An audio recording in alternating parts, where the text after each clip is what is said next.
For more now on the election and the state of play in Washington, we bring in New Jersey Democratic Representative Josh Gottheimer. Thank you so much, Congressman, for your time tonight.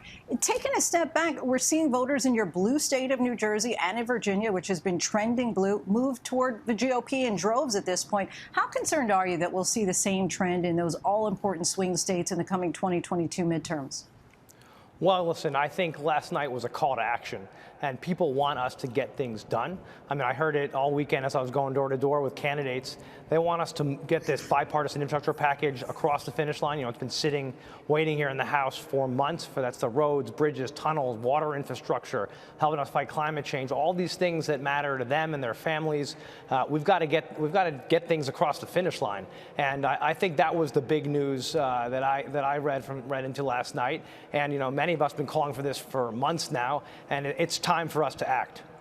And let's talk about suburban voters in particular. Youngkin carried them by a margin of 53 to 47, according to exit polls, whereas Biden carried those same suburbs by 53 to 45 just a year ago. The lead essentially flipped to the Republican candidate. Why do you think that this happened, and what's the takeaway for the Democrats other than that this is a call for action?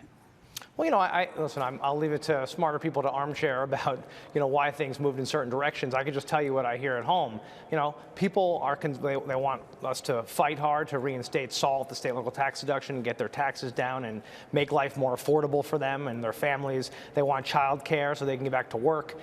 You know, and as I said before, they want us to fix the potholes in the roads and the tunnels, the train tunnels, and all the things that they deserve to have to make their lives easier. And they expect us here to work together, Democrats and Republicans, for common sense solutions, right? I mean, and by the way, Democrats, they want us to get together as well. They don't want tweeting, they want governing, and they want people who are going to fight for them. And frankly, that's why I've been calling for months now to get this bipartisan infrastructure package passed, but also to take action on things like SALT. And so we're going to get that done. And I think, as was pointed out before, people are really very, very eager to move these both across the finish line, both packages, you know, and I think we'll get there. I'm optimistic about that.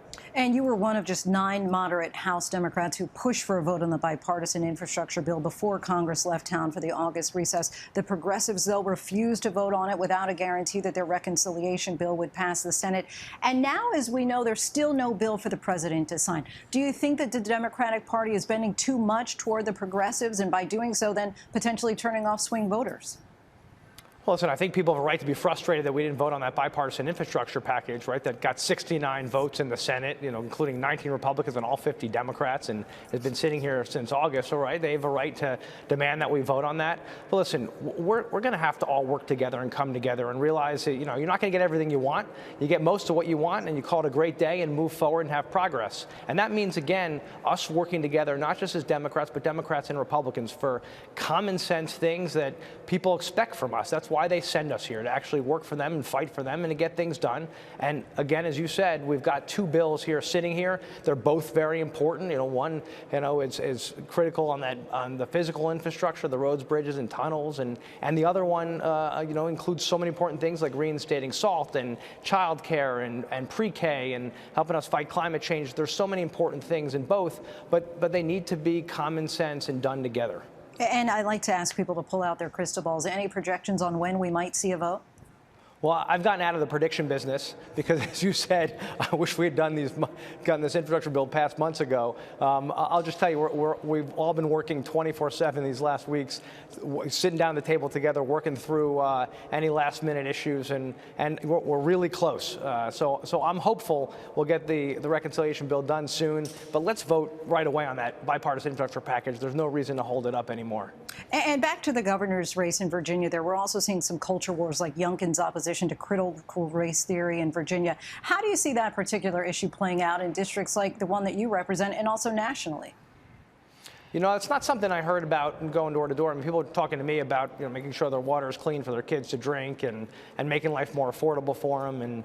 And those are more of the issues, and the potholes, as I mentioned, those are more of the issues people bring up with me, and making sure that we work together.